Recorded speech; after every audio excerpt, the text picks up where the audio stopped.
pair of Israeli strikes hit a Gaza hospital on Monday, killing 20 people, including medical workers and 5 journalists. The strikes have caused an immense backlash and even an expression of regret from Israeli Prime Minister Benjamin Netanyahu. The Palestinian Health Ministry said that the strikes were carried out back-to-back and separated only by a matter of minutes. After the first strike, health workers and first responders went to the scene to help. Then the second strike hit, the ministry says. Netanyahu wrote on X, Israel deeply regrets the tragic mishap that occurred today at the Nasser hospital in Gaza. Israel values the work of journalists, medical staff, and all civilians. The military authorities are conducting a thorough investigation. Our war is with Hamas terrorists. Our just goals are defeating Hamas and bringing our hostages home. The journalists who were killed are Mohammed Salama, an Al Jazeera cameraman, Hussam Al-Masri, a Reuters contractor, Miriam Abu Daga, who has worked with the AP, Moath Abu Taha, a freelance journalist, and Ahmed Abu Aziz, another freelance journalist. Top AP and Reuters executives sent a letter to senior Israeli officials that reads, quote, "We are outraged that independent journalists were among the victims of this strike on the hospital, a location that is protected under international law. These journalists were present in their professional capacity, doing critical work bearing witness.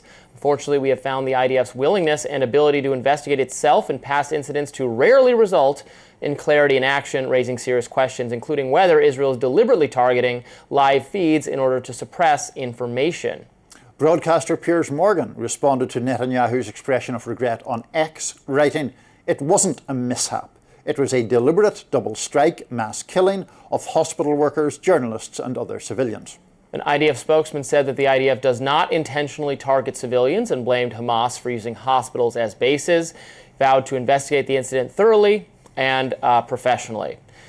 Saw this getting a lot of attention, obviously, on social media. I watched some of the video of that second strike occurring. It's horrific. The people taken totally by surprise. They're there to do reporting and then to provide medical aid.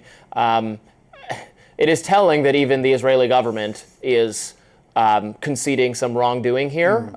In its kind of creative language, but saying that there will be an investigation. Obviously, whether that will come to anything is unknown. I certainly don't know whether it was deliberate or just the kind of oversight that happens when you don't care all that much about whether you spill innocent civilian blood. But either way, it's really awful and is going to further erode public support for the state of Israel as just people die and die and die in Gaza, and hospitals are attacked, and the infrastructure is crippled, and with no end to this horror in sight.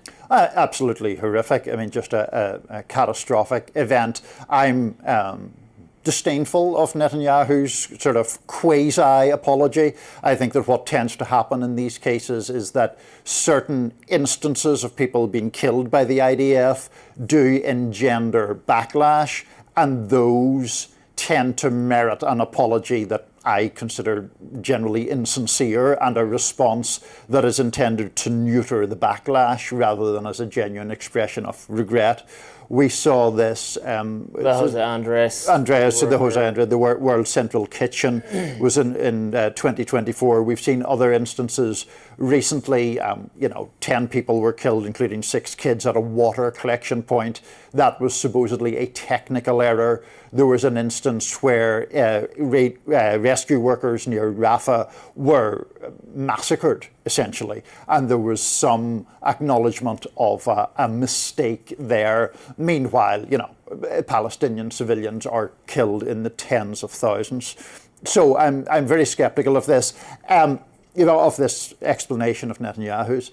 The other thing just about journalists, I mean, on one hand, a journalist's life is not inherently any more valuable than anyone else's life. Right. But these attacks on journalists, I think, are pretty plainly aimed at neutering the reporting of things that are going on. We just saw earlier this month a very notable Al Jazeera journalist killed in Gaza City 2 days after Netanyahu had announced plans to occupy Gaza City. It is it's killing people who are going to bear witness to some of these, what I consider obvious war crimes. Yeah, I remember arguing a year or two ago now, close to the start of this conflict, about whether Israel was responsible for some hospital having been bombed or attacked because there was some dispute over whether it was a Hamas rocket falling back on the hospital. That seems like a pretty academic dispute now that they've done it on camera over and over and over and over again. Yeah. I don't know what they're thinking in terms of, again, the eroding of support. They buy our weapons with money that we give them. That is so unpopular. It has always been a little bit unpopular. It is increasingly unpopular. It's unpopular among the left, very unpopular now among the right. I talked about this yesterday with Chris Cillizza, but the age split on the Israel question among right-leaning people is becoming so dramatic. Where younger, again, very conservative, not squishy, secretly deeply right-wing, Trump-loving, conservative young people do not stand with Israel at all. Right. And its actions here, which we are morally complicit in because of the aid, is part of the reason for that. I think it's a bad strategy on their part they're not working really to retain our support, because we can see, and in the era of social media, you can see, and I get it that they were attacked by a terrorist group and that there are terrorists among the civilian population and that there are terrorists supposedly hiding under hospitals. I get it. I'm not saying here's my solution. It's very easy. You should just do this. But the disregard for, and maybe war is always like this, and we're just seeing it, on social media for the first time ever. But that doesn't mean it should be excused, or that we are trying to move away from doing war regularly. Right? No, we have less war with involving developed countries, just less war overall, and that's a good thing.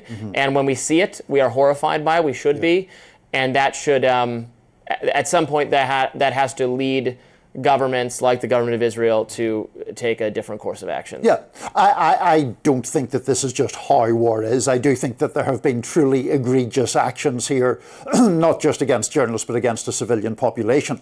But I very much take your point that over the course of the Israeli assault in Gaza, we have seen the dissenting voices that has become a much, much broader constituency.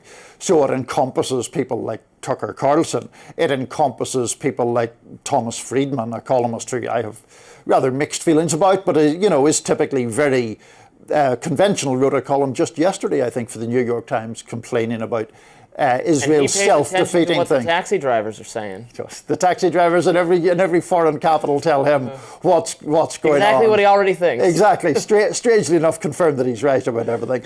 But those kind of movements, or even more seriously, I mean, you and I spoke off camera about Ehud Olmert, the former prime minister I interviewed recently, who was talking about the danger to the soul of Israel in all of this. So there are big problems here. Yeah, sure. It's quite bad. And they don't have a plan. I mean, remember Trump saying, you got to wrap this up quickly because this is horrifying to look at, and has tried to constrain them in various ways. It's hard to do. It's not been entirely successful. It's constrained them momentarily, and then they get right back to it. And their plan still is occupy the entire region, which we just know is going to produce further insanity and madness. It's very concerning.